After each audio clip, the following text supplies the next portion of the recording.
So I've been making a note of loads of different questions that I keep getting answered now more and more in the comment section. And rather than just copy and pasting the same kind of answers or giving a similar one, I thought I'd write them all down on my iPhone and we can go through 9 different common questions here. So start from the top, let's have a little look.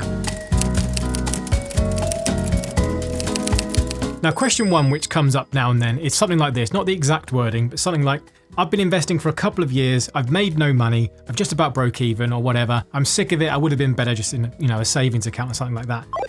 The difficult thing here we've got is the last couple of years has been quite an extraordinary run. We've obviously had that crazy bull market through 2020 and 2021, and then we had that crash through 2022, and now 2023 has done quite the opposite. So we're over halfway through the year now, and 2023 had like the best start to the stock market, I think ever, or definitely for a few decades. So now, of course, if you did start during that bull market or during the hype cycle, you are now maybe just about level. And even as well with the exchange rate, the pound, you might just be pretty much level even though the market has been going up. Now, the answer there is, I think, just comes back to the reality of investing, is that to invest and make a lot of money in investing, at least from a passive perspective, unless you get really lucky, is you've got to do this for a really, really long time and you've got to be consistent with it. 2, 3, or even 5 years is just not a long enough period of time, and really you're kind of flipping a coin up in the air whether you're going to make money. Whether you make money in investing in that short period really is just luck of the draw, not really in your control. So to all those people there, I would just say stick with it, have your expectations low. If you do make money in the short term, that's great, but really it's not all about that. You've just got to stick with it and do what's right for you. Okay, second one, I get this a lot, and it'll be people putting their portfolios in or saying kind of how they invest. Something like, I'm investing in the S&P 500, the QQQ, a FTSE All-World Fund, and something like this. These are my percentages. Do you think that's a good idea? The true answer to that is, look, I don't know.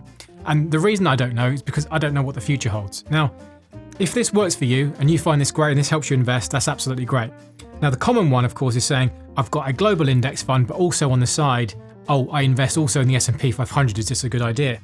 Now, what happens when you do that is you overweight the S&P 500, or you overweight a certain section of the market, I should say. Now, again, because we don't know the future, we don't know if this is going to be a good idea, but just be aware that you are making a bet on that. So if you overweight anything, that's putting more money than would be entitled by the market cap of the company. I know I'm speaking a lot of jargon here. Basically, it would be like saying, putting everything on Tesla, for example, when Tesla makes up 3 or 4% of the S&P 500 or something like that, and overweighting it more.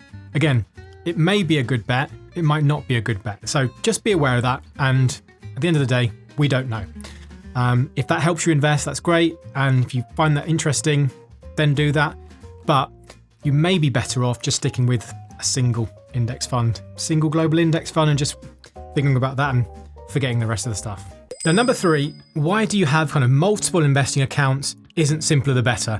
And to be honest, the answer is yes. So yeah, in short, when it comes to investing, or I guess most things in life really, is try and keep things as simple as possible. So from an investing standpoint, I think the simpler you make it, the more automated you make it, just the easier you make it in your life. You can imagine how difficult it would be, let's say, your mobile phone bill, for example. If you have to call up 4 different people, pay it to 4 different organisations, it would be a pain in the backside. But because it's normally a direct debit paid by a single thing, you just kind of forget about it. Now, for me personally, the reason I have different accounts is I actually kind of use them for different purposes. And I guess my situation is not necessarily special, but as someone who kind of does this full time, I can spend a lot more time thinking about my investment. So at the moment, just to break things down, I've got 3 major investing accounts. So I have Vanguard, which again, I publicly share on my account with all my portfolio updates. So I have my pension there as my SIP, and then I also have an old ISA. Now that is just sat there. Vanguard's a super low cost platform. Really, it's just a set and forget. I'm pretty much never going to touch that. I could technically transfer stuff around. You can always do that with investing. Don't forget, you're never stuck with one sort of platform. And then a couple of other platforms I use as well. So I have Trading212. That is a platform I don't share publicly, but that is where I keep my individual stocks. Also inside a Stocks and Shares ISA, so I've fully utilised a year's worth of Stocks and Shares ISA allowance for that one, so the full 20k, and that is for my individual stock picking. Now, why do I do that? One, it's a free Stocks and Shares ISA, it's cost me nothing at all to open it and nothing to maintain it. And secondly, I actually personally like to keep my individual stocks separate from my ETFs and my index funds. And I think that comes down to really, I guess partly, maybe back to question 2, it's partly like understanding yourself and understanding the way you invest and understanding that I know that I can be impulsive and I can be a bit of a tinkerer. And I know I talk about keeping things simple and just investing in index fund and automating all, but I know that I can be impulsive on things, whether I buy stupid expensive tech and, expensive microphones, expensive everything you can't see around me. But I know that that's what I can do. So I keep those separate. So I make sure I know I can only spend that amount of money on my individual stocks, and I don't want it going into the rest of my investments. And then my final investment is in my InvestEngine account, which is my current year's ISA, and that is just spread across different index funds. And you can see those publicly on my portfolio updates. So again, why do I do that? It's to keep my costs really, really low. I'm happy to manage that, so I'm quite comfortable with managing that. But I appreciate if you're a newer investor that things can get complicated. So I would probably urge most people to say, look, keep things simple. One provider is fine. You can always move ISAs, you can always move SIPs if people support it. So don't worry. But for me personally, it's to keep things separate. So mentally, I know that those things are separate, and also to make the most of the platform. So Trading 212, for example, is great because it's completely free. InvestEngine as well, also completely free for a DIY platform. And again, if you ever want to join all those, always leave the links in the description there to get free shares or get yourself started. So don't forget to check those out. Number 4, and I see this one more often now. I'm a bit late to investing. What should I do? Is it still worth it? I want to retire soon. Now, look, as you all know, I'm not a financial advisor, and of course, this is going to be so personal to the individual case who's making that kind of comment. Sometimes people leave their ages. They'll say, I'm 56, I'm 60 something. Should I therefore invest, or should I be doing other things? The true, honest answer is, look, it really depends. And I know you have to keep saying that answer, but it really does depend on you, your own risk tolerance, how much money you need, how much cash you have, your lifestyle, and all these sort of things. But from a general perspective, I would. My personal opinion is no, it's never too late to invest. You just have to maybe think about how you do things. In the shorter term, you might need to have more cash. You definitely want to have an emergency fund put aside to carry and look after kind of daily expenses. And then also, you may want to have a different mix of kind of bonds and index funds or that kind of things, where you probably don't want to be going 100% equity. But again, I'm not a professional financial advisor. This is where you really have to figure out what works for you. But my personal opinion, look, if you are in your 50s or your 60s, I don't think you're old. So I think, life just begins then anyway. So make the most of it. Just find what works for you. And often people say one of the kind of best tests of what works for you is to say, if you can sleep at night with that decision, then you're doing okay. So anyway, I kind of hope that helps, but it's one of those it depends answers again. Now, this next one is always a golden one, and this comes up all the time. Is now a good time to invest, or should I wait? So the short answer here is it is always a good time to start investing, with a few caveats before I get shot in the comment section. Now, the caveat is if you're a long-term investor, so you have decades for a time horizon, and you can invest consistently, month over month, week after week, however you get paid or anything like that, then it really doesn't matter when you start. Sure, you can get lucky, you can get unlucky, but as time goes on and as you put money into the market, for example, if you did get really unlucky and started at the peak of the market and everything just started going down, at the end of the day, your future purchases, your future investments will just get cheaper and cheaper and cheaper, because all you really want to achieve is a low average price over many, many decades. So that's really all you want and all you can do. And all you can control is how much you put in and how long you invest for. Now, we don't know the future, but we know from the past that if you have managed to stick with things for 10, 20 or many more years, there's been no chance through history that you've actually lost money. So by doing that dollar cost averaging or pound cost averaging, whatever you want to call it, as long as you do that consistently, then you'll be okay. The problem, of course, is if you did lump sum, for example, at a really bad time. Look, we're always going to get unlucky, right? There will be some people who, unfortunately, back in the financial crisis, back in the dot-com bubble, and back, during what we had through the pandemic and through COVID, who timed the market terribly, who sold out of the top, for example, and then never got back in or something like that. So there will always be edge cases like that, but the best thing that you can do is just to average out your cost over the long term.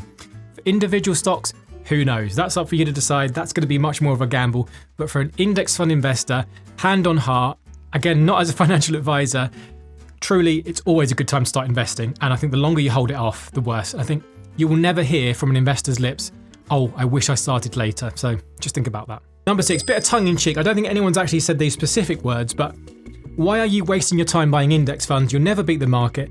Just buy good companies and hold them. Trust me, bro. Love from Warren Buffett. Not sure who he is. Anyway, I think a lot of this comes down to a couple of key points, and a few of you will pick this up in the comment section, but With investing, and I think with many things in life, you have to acknowledge that you do not know the future. And the sooner you can acknowledge that and realize that you're not some wise old owl who knows the future, I think the better. So you have a bit of humility when it comes to investing and knowing the future. This comes back to those common, good fundamentals and foundations when it comes to investing, making sure that you're well diversified, for example, not putting all your eggs in one basket. It comes down to really that principle of, for example, index fund investing. It's very easy to say stuff like, just buy good companies and hold them, that's all you've got to do. It was obvious that Apple and Amazon and Google and all these companies were going to be at the top of the S&P 500. It was obvious they were going to be the future. But when you look back, hindsight investing is wonderful. But you look back, for example, at the dot-com boom. Now, I wasn't obviously able to invest during that time. I wasn't even old enough to invest during that time. But, Amazon's a fantastic story. I think it dropped like 98% at one point, its share price. Was the company solid? Did it have solid fundamentals? Absolutely, for sure. But many companies who people thought were the next big thing didn't last. And many companies in the past, again, who may have been good companies at one time, didn't last. May I introduce companies like Kodak, IBM, Cisco? Again, not necessarily bad companies, but they were on this path to have trillion-dollar valuations, and some of them did have trillion-dollar valuations a long time ago, and they never lived up to them. So it's really difficult to just say, oh, you buy good companies, because if you want to have a look at the stock market and see how it's changed over many decades, the companies today at the top, I really doubt that the companies at the top today will be the same ones in 20 or 30 years, but hopefully I'll be around to actually see that. So look, you've got to really be careful of that. I'm always an advocate of saying, if you want to buy some stocks on the side, I personally buy some stocks on the side, do that with a side portfolio. But just appreciate that you don't know the future, so there's always going to be quite a big level of risk. And no matter how sure you are that something's the next big thing, whether you're all in on a big stock and you say you've got this massive conviction, just think you just don't know, right? There's so many things, black swan events that could happen that you just can't foresee and you can't even think about. So anyway, that's why index funds rule. Next one, I get this one all the time. They say, what's this screen behind you? So this is a present my brother got me. It's called a Divoom Pixo Max, or just Divoom Pixo 64. All it is a smart Wi-Fi clock. You can do all kinds of things on it. You can even put your YouTube subscribers. You can put fancy little GIFs on it. I have this little stock market ticker here, which I think just has what have I got at the moment? Just the main ones like Apple, Tesla. I put the SPY on there, QQQ, Facebook, Google, just to kind of give me a brief seeing of what's happening in the market today, whether it's going to be a flaming thumbnail or a happy one. But you can put loads of different things. It's quite cool. Yeah, they're all right. So, not sponsored. If they want to sponsor me, then they can give me an affiliate code. But anyway, that's that one. Next question, this comes up a lot. And again, everyone throws in different amounts, not the exact wording, but how much do I need to invest each month? Is a small amount of money worth it? Personally, you'll always get this from me. The answer is yes. Small amounts of money over long amounts of time have extraordinary chances to grow to huge sums. I've done this many times in videos before, but saying, if you managed to put £1,000 in 20, 30 years ago and consistently did that, or even just put a lump sum in many years ago, you can get to extraordinary numbers, like millions and millions of pounds over a long amount of time. And I think personally, the reason you do this with small amounts of numbers and, even £25 a month, £50 a month, or even less than that, is it gets you into the habit of that kind of thing of called paying yourself first and making sure that investing is a priority in your life. And also just gets you used to saying that every month you are an investor, that this is what you do. And if anything, look, when you do start small, presumably also you do want to grow that eventually. And you might grow that eventually as you get promoted in your job and you can actually, pay more money into it. But I realise as well, other things in life get in the way. You may want to have a house first. Investing often takes a back seat in the rest of our lives. And for example, for me, I'm lucky enough to own my own home that I bought about 10 years ago.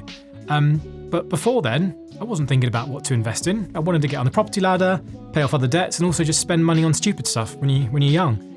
But yeah, absolutely, it's worth investing, even with small amounts of money. And again, you can use some of the platforms that I have in my description. Click on them to get yourself started with some free shares and also get yourself some free money. But yes, I 100% believe small amounts of money is 100% worth it. Now, final question. Why don't you have 1 million subs yet? Love from Mum. Well, you can only subscribe once, Mum. Sorry, you can't just keep pressing it. She always says, I keep pressing like and subscribe. It doesn't work like that, Mum. You've got to press subscribe once. But anyway, as always, super grateful for everyone for watching all the videos. Thank you so much for all your support. If you can like and subscribe, if you're not already subscribed, please do so. It does help out channels like mine. For now, have a great weekend. Have a great rest of the day. and I'll see you in the next one. As always, happy investing.